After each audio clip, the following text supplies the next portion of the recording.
Hello అండి, అందరికీ నమస్కారం. Welcome to my channel Telugu కథలు పార్ట్ 32. మాస్ పిల్ల సాఫ్ట్ పిల్లాడు. మనం మన వాడికి అన్యాయం చేశాం అన్నయ్య అంటూ ఏడుపు నటిస్తుంది సుబ్బలక్ష్మి. కానీ కళ్యాణి మంచిదే అని అనుకున్నాం మనం. తను కూడా మంచిగానే ఉంది కదా వదిన అంటుంది అలివేణి. అలా అనుకుని మనం మోసపోయాం అంటుంది సుబ్బలక్ష్మి. లాభం లేదు, ఇలానే నా కొడుకు కష్టపడితే నేను సహించలేను అంటాడు ఆంజనేయులు గారు. ఏంటి బావా, ఏదో మాట్లాడాలి అన్నావు అని అడుగుతుంది సంధ్య. కొద్దిసేపు తడబడతాడు ఆర్య.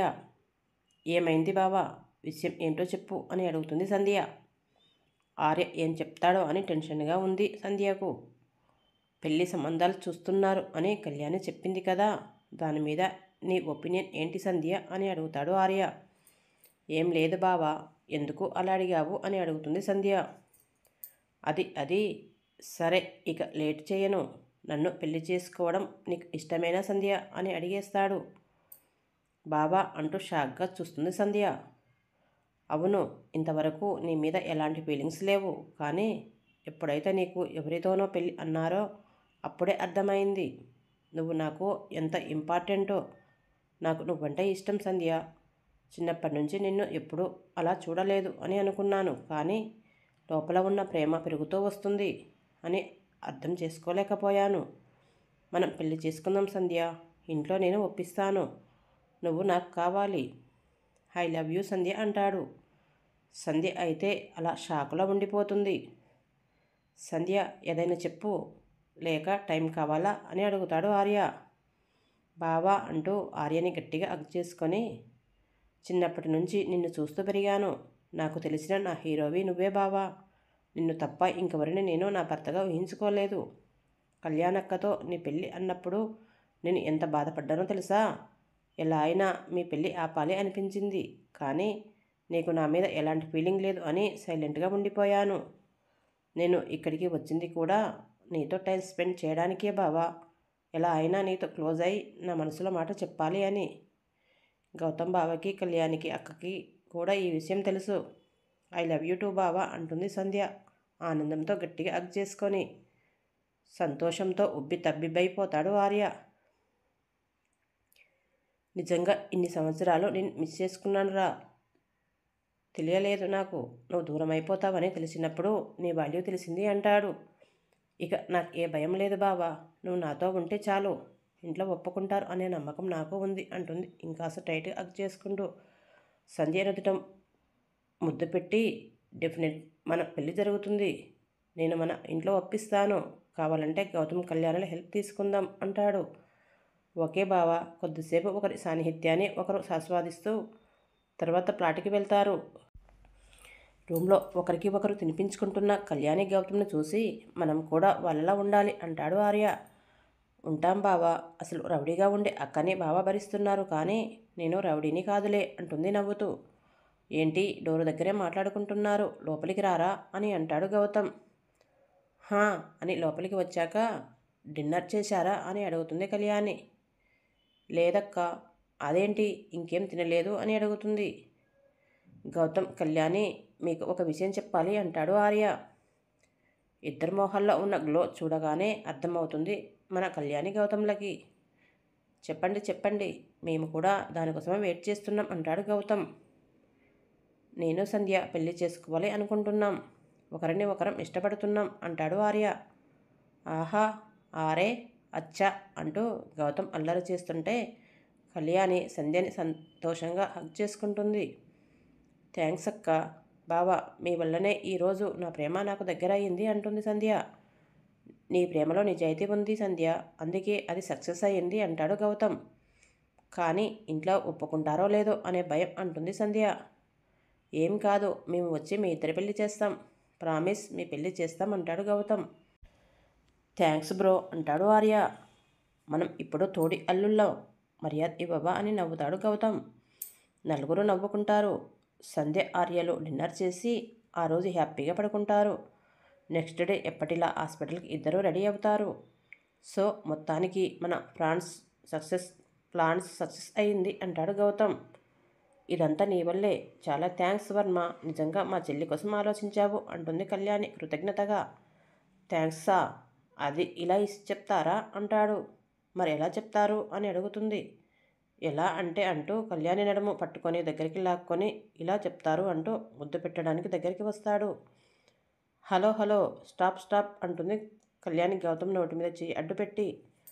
అబ్బా కళ్యాణి, ఇంకా ఎంతకాలం నాకు దూరంగా ఈ విరహాన్ని ఇంకా భరించలేను నేను అంటాడు ముద్దుగా. ఈరోజు ఈవినింగ్ వరకు ఆగు అంటుంది కళ్యాణి. నిజంగా? అవును. ఏం చేస్తావు అని అడుగుతాడు. చెప్తే స్పెషల్ ఏముంది? ఆహా, నువ్వు హాస్పిటల్ నుంచి ఫాస్ట్గా రావాలి, అప్పుడే నీకు సర్ప్రైజ్ అంటుంది. అలా అయితే ఆఫ్టర్నూనే వచ్చేస్తా అంటాడు గౌతమ్. అలా వద్దు, ఈవినింగ్ 5కి రావాలి నువ్వు అంటుంది కళ్యాణి. ఓకే అంటూ కళ్యాణి బుగ్గలాగి అక్కడి నుంచి వెళ్ళిపోతాడు గౌతమ్. ఈ రోజుతో మన మధ్య ఉన్న దూరం శాశ్వతంగా దూరం అయిపోతుంది వర్మ అంటూ సిగ్గుపడుతుంది కళ్యాణి. ఆ రోజంతా గౌతమ్ కళ్యాణి హాస్పిటల్ పనుల్లో బిజీగా ఉంటారు. సంధ్య ఇంట్లో ఒక్కతే ఉంటుంది అని ఆర్య వర్క్ని ఇంట్లోనే చేసుకుంటూ ఉంటాడు. వాళ్ళిద్దరి వ్యవహారం తేడాగా అనిపిస్తున్నా గౌతమ్ కళ్యాణుల మీద దృష్టి పెడతాడు వీరయ్య. బావా కాఫీ అంటూ ఆర్యకి కాఫీ ఇస్తుంది సంధ్య. నువ్వు చేశావా? పర్లేదా, తాగొచ్చా అని అడుగుతాడు ఆర్య నవ్వుతూ. బావా నాకు వంటలు అన్నీ వచ్చు అంటుంది సంధ్య మూతి బిగిస్తూ. అయితే నా ఫ్యూచర్ సేఫ్ అంటావు అంతేనా అని అడుగుతాడు ఆర్య. చాలా బాగా అంటూ నవ్వుతుంది సంధ్య. అయితే మన కోసం హైదరాబాద్లో ఒక ప్లాట్ తీసుకుంటాలే, పెళ్ళయ్యాక మనకి యూజ్ అవుతుంది అంటాడు ఆర్య. సంధ్య సిగ్గుతో నీ ఇష్టం బావా, కానీ ఎత్తు బిల్డింగ్లో తీసుకోకు అంటుంది సంధ్య.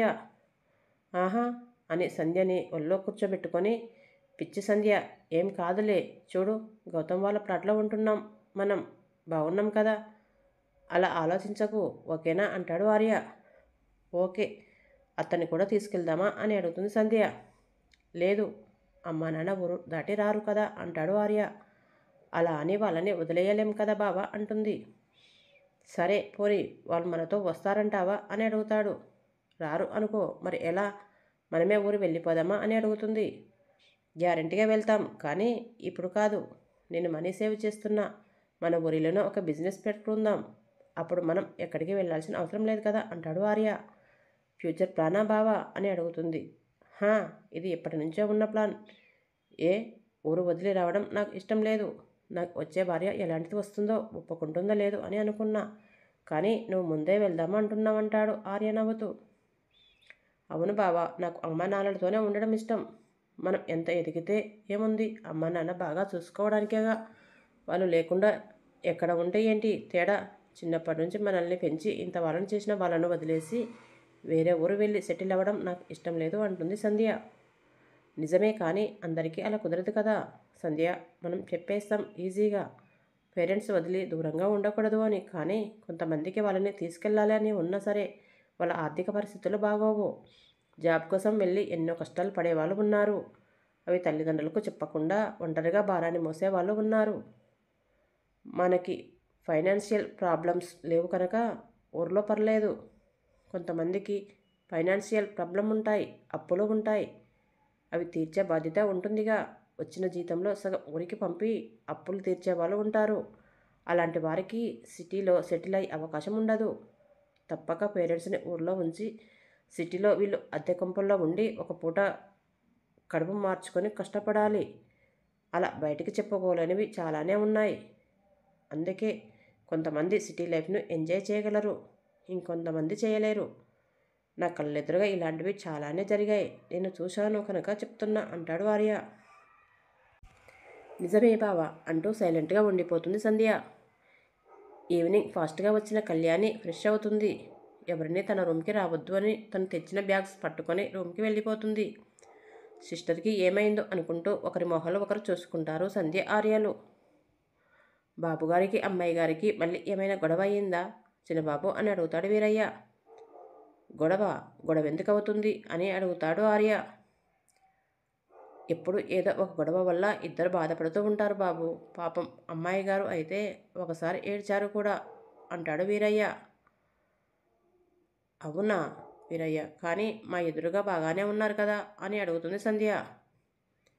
మీ ఎదురుగా బాగానే ఉన్నారు అమ్మా, కానీ చాలాసార్లు గొడవపడ్డారు. మళ్ళీ తర్వాత కలిసినట్టుగా ఉంటారు అంటాడు వీరయ్య. ఓహో అదా అని మళ్ళీ వీరయ్య వైపు అనుమానంగా చూస్తూ, వాళ్ళ గొడవలను పెద్ద మామయ్యకి నువ్వు చెప్తున్నావా అని సీరియస్గా అడుగుతాడు ఆర్య. అంటే అది బాబు, వాళ్ళు అలా ఉంటే చూడలేక ఏం చేయాలో తెలియక అంటాడు వీరయ్య నానుస్తూ. బుద్ధుందా వీరయ్య, భార్యాభర్తలు అన్నాక సవాలక్ష ఉంటాయి. కొట్టుకుంటారు, తిట్టుకుంటారు, కలిసిపోతారు. దానికి ఏదేదో అనుకోవాలి, నువ్వు అనుకున్నది కాకుండా ఇంట్లో వాళ్ళకి కూడా చెప్పి టెన్షన్ పెడుతున్నావు. పెద్ద మామయ్యకి కళ్యాణి అంటే ప్రాణం. ఏదేదో అనుకొని వాళ్ళు బాధపడితే గౌతమ్ని ఏమైనా అంటే చిన్న గొడవలను పెద్దదిగా చేసి ఆ జంటని విడదీస్తే నీకు వచ్చేది ఏంటి వీరయ్యా? 50 సంవత్సరాలు వచ్చాయి నీకు, ఆ మాత్రం తెలియదా? భార్యాభర్తల మధ్య ఇలాంటివి అన్నీ సహజమని. వారి ప్రైవేట్ లైఫ్ వాళ్ళ ఇష్టం, నువ్వు మధ్యలో దూరకూడదు. ఒక్క క్షణం ఆలోచించు, అక్కడ పెద్ద మామయ్య ఏమనుకుంటారు? దానివల్ల కళ్యాణి గౌతంలను విడదీస్తే అంటాడు ఆర్య కోపంగా. అయ్యో బాబు, నేను అంత దూరం ఆలోచించలేదు అంటాడు వీరయ్య. ఆలోచించాలి వీరయ్య, మాకన్నా పెద్దవాడివి, అన్నిట్లో అనుభవం ఉన్నవాడివి, కుటుంబంలో ఏం జరుగుతున్నాయో తెలిసిన వాడివి. నువ్వే అలా చెప్తే ఎలా చెప్పు? గొడవపడిన వాళ్ళను కలపాల్సింది పోయి విడిపోయేలా చేస్తున్నావు అంటాడు ఆర్య. సైలెంట్గా ఉండిపోతాడు వీరయ్య. పెద్ద మామయ్య కోపం గురించి నీకు తెలిసిందే కదా. ఆయన ఒకటి ఫిక్స్ అయితే మనం ఎవరూ మార్చలేం. ఇప్పుడు నువ్వు చెప్పడం వల్ల ఆయనకు గౌతమ్ మీద చెడు అభిప్రాయం వస్తే అప్పుడు నువ్వు ఆయనని కంట్రోల్ చేస్తావా అంటాడు ఆర్య. ఊరుకో బావా అంటూ కంట్రోల్ చేస్తుంది సంధ్య. ఎలా ఊరుకోమంటావు సంధ్య? కనీసం ఇష్టపడ్డ వాడిని పెళ్లి చేసుకొని జీవితాన్ని అనుభవించడానికి కూడా ఫ్రీడమ్ ఇవ్వకపోతే ఎలా దానికి? అక్కడ కూడా నిఘా పెట్టారు అంటాడు ఆర్య. ఇంకొకసారి ఇలా జరగదు బాబు అని బాధగా కిచెన్లోకి వెళ్ళిపోతాడు వీరయ్య. ఎందుకు బావా వీరయ్యని కోపడతావు అంటుంది సంధ్య. ఏం చేయమంటావు? పెద్ద మామయ్య ఆలోచనలు ఎలా ఉంటాయో తెలుసుగా. ఇప్పుడు ఏం చేస్తారో ఏంటో అంటాడు ఆర్య. హార్ట్ సింబల్స్తో రూమ్ అంతా డెకరేట్ చేస్తుంది కళ్యాణి. గౌతమ్కి ఇష్టమైన నెట్ సారీ కట్టుకొని ఫ్లవర్స్ బొకేతో పాటు ఒక రింగు కూడా కొని గౌతమ్కి ప్రపోజ్ చేయాలని అంతా రెడీగా పెట్టుకుంటుంది. ఎప్పటిలా 5కి రావాల్సిన గౌతమ్ 5:30 అయినా రాడు. ఏమైంది అనుకుంటూ వెయిట్ చేస్తుంది. టైం 6 దాటిపోవడంతో ఏమైందో అని కంగారుగా గౌతమ్కి ఫోన్ చేస్తుంది కళ్యాణి. గౌతమ్ ఎందుకు ఇంటికి రాలేదో నెక్స్ట్ భాగంలో చూద్దాం. ఓకే ఫ్రెండ్స్, ఈ స్టోరీ మీకు నచ్చినట్లయితే సబ్స్క్రైబ్ చేసుకుని లైక్ చేయండి, సపోర్ట్ చేయండి. మీ విలువైన అభిప్రాయాలను కామెంట్ రూపంలో తెలపండి ఫ్రెండ్స్. నేను చెప్పేది కానీ మీరు పెట్టేది లేదు, నేను చూసేది లేదు. Okay friends.